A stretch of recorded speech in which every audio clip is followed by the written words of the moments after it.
Hello, this is Elizabeth Watkins with the Division of Special Education.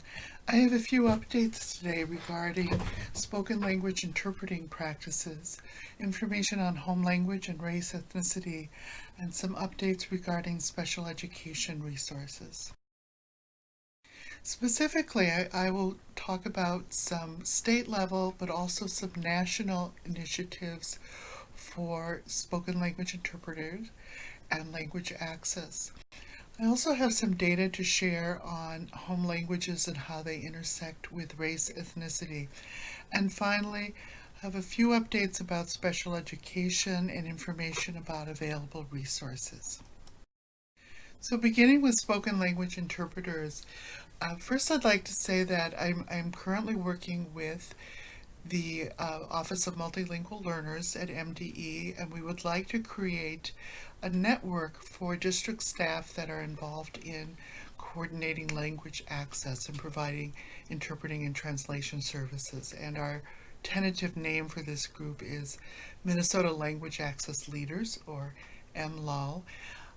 The purposes would be just to exchange information, identify ways of collaborating among districts, identifying needs. From my own experience, I know that there's a lot of variation in some districts. In many districts, the EL coordinator is responsible for language access or finding interpreters, but in some districts it's in a community engagement office, achievement and integration, or it's under the auspices of individual building interpreters.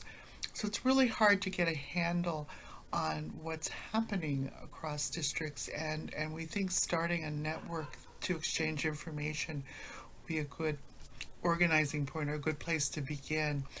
So there will be an invitation to an initial organizing meeting coming out in the EL listserv, or you can also contact me to be placed on the mailing list for this. At the national level, there really are some exciting things going on. We now have not one but two different groups nationally that are focusing on professional standards for interpreters working in public schools. The first group, Interpreters and Translators in Education, or ITE, was founded just over a year ago in the fall of 2019 with the goal of professionalizing interpreting, developing standards and a code of ethics for interpreters working in schools. I'm part of this group. I'm specifically involved in a national effort to collect job descriptions and look at them across the country to see what kinds of tasks and also what kind of expectations there are when hiring interpreters and translators. So I will make a request if you would be willing to send me any job descriptions that you have from your district. This group also has a very active listserv that exchanges information regarding free trainings, resources, things of that nature. So I encourage you to check out their website. The second group is newer. It was founded just this past July and is called National Accreditation of Educational Educational Translators and Interpreters of Spoken Languages, or NATISL. I'm on the board of this organization, and it has thus far issued a code of ethics for interpreters working in schools that does draw heavily upon the special education code of ethics that was created in Minnesota. And as noted, it has a long-term goal of developing an accreditation process or a certification process for interpreters and translators who are working in public schools. So for many years there have been national efforts to create professional certifications for healthcare interpreters and legal interpreters. So it's exciting to see this expand into the field of education. But again, I think that's something for school administrators and for anyone who has an interest and is involved in language access. I think it's worthwhile to stay abreast of what these groups are doing. So I do encourage you to go to both websites. Also at the national level, the first bullet here is a really good webinar that was developed or produced a year ago in December, called Spoken Language Interpreting in U.S. Schools, an Emerging Field. It's presented by Catherine Allen, who's very well known in the field of community interpreting. And it's a really good overview of the demands of interpreting in schools, how the skills and expertise of educational interpreting compare with other fields of interpreting, and what the challenges are. I actually think it's a very good video for, say, supervisors or coordinators to watch with their bilingual staff. I think you would have a very good discussion about it.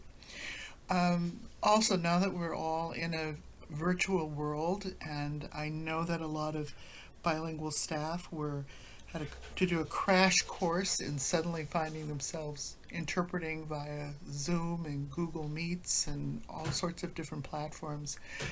The link here is to a series of webinars that are free on the topic of remote interpreting, and they have a lot of good tips in them. At the local level, for the current year, I'm really emphasizing and encouraging people to take advantage of the 2 courses on special education interpreting that are offered through the University of Minnesota through their program on translation and interpreting, or PTI. There's a course that's going on right now that a number of people are enrolled with. The content course will be offered again in January, beginning in the middle of the month. As the name implies, this first course does emphasize content knowledge of special education and of interpreting ethics. The second course in the sequence is a skill development course, which is much more about role play, error analysis, being critiqued by other interpreters to really practice the actual skills that are needed. You do need to have taken the content course first before taking the skills course. So if you have anyone who's taken content in the past but hasn't taken skills, this is a good chance. If you have staff who haven't had taken any of the classes at the U, this is a good chance to get started. There is tuition support from the Division of Special Education at MDE. And one reason I'm really emphasizing this year is that the university's College of Continuing Education has gone through a strategic planning process, restructuring, reorganizing, and they have decided to close the program on translation and interpreting at the end of this school year. So that includes the existing tracks for legal interpreting, healthcare interpreting, as well as the special education course. We are hoping to find another institution that might provide a home for the courses, but that isn't guaranteed at all. And so this academic year might possibly be the last opportunity to take these courses. So I really do encourage the people who have taken them in the past to speak very, very highly of them. They are very well reviewed. The instructor is excellent, and I hope they don't go away forever, but I hope we can find another college or university that will host them. But again, that's not guaranteed. I don't at present have specific dates for workshops. I am looking at some different topics for workshops starting in the second half of the year. If you have any requests or suggestions, please email me. I appreciate input on this. But I also wanted to mention that I do have a set of basic materials on special education designed for districts to use on their own. So if you have a group of staff that you would like to train in-house, again, please contact me and I can share these very easy to use materials with you. Moving on to my second topic about home language and race ethnicity. And I spend a lot of time in special ed looking at data that we report and analyze on the basis of race. And I'm always interested in how that aligns with or intersects with data on English learners or data based on home language. So I spent some time with the 2019-20 home language data over the summer. And I did include the link here in case anyone isn't familiar with that. Summary was interesting in itself that there were 312 languages spoken or reported in Minnesota last year. 18 of those were spoken by more than 1,000 students, and that includes English. So a small number of languages account for a high proportion of our students. 235 were spoken by fewer than 100 students. 166 are spoken by fewer than 10 students. So, out of those 312 languages, roughly half are spoken by fewer than 10 students, really just by a handful of students. I have a particular interest in information on regarding African immigrant students. And so I spent some time to go through and identify and really separate out all of the languages that are spoken in sub-Saharan Africa. And if you're interested in the list of what languages did I include or which did I exclude, please contact me. I would be happy to share it. But again, my reason for looking at this is that in special ed and in many other programs, we do a lot of data analysis and reporting on the basis of race, ethnicity, and I never feel that this gives an accurate picture for African immigrant students. And so I'm curious to know what percentage of students who racially fall into the category of Black might be of African immigrant background. And so one way of doing this is to look at home language. Students who have a home language that is from sub-Saharan Africa are highly likely to be immigrants or children of immigrants. So from the home language report, there were 37,543 students in total who spoke a sub-Saharan African language.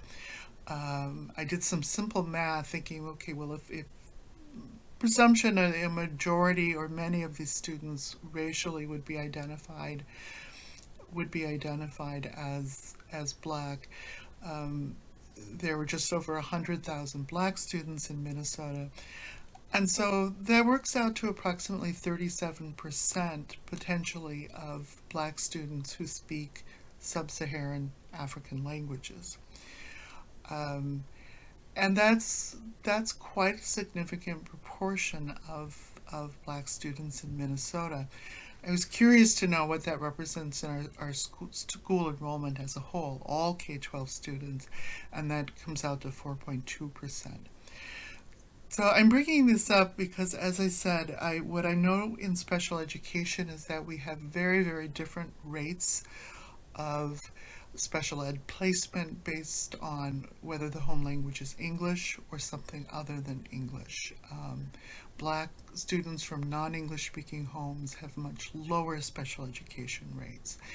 And I believe this is true in graduation and many other sources of data.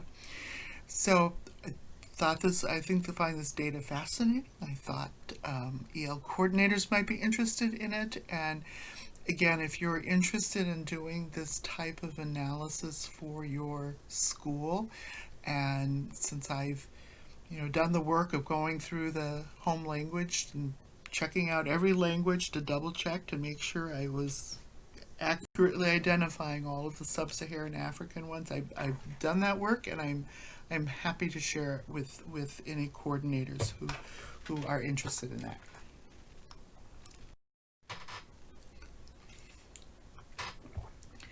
So finishing with just a little bit of information about ELs and special education. One of the probably biggest development currently in the EL special education field that's happening right now does involve ELs with cognitive disabilities and involves the Altella projects. And I'm sure that many of you are familiar with these, but I thought it worth mentioning just in case. So Altella stands for Alternate English Language Learning Assessment Project. It started at the University of Minnesota, but is currently at WIDA and was a small consortium of a small number of states, including Minnesota. They produced an excellent series of research briefs last year that really pulled together what is known about students with cognitive disabilities, students with more the severe end of the autism spectrum, students with multiple disabilities.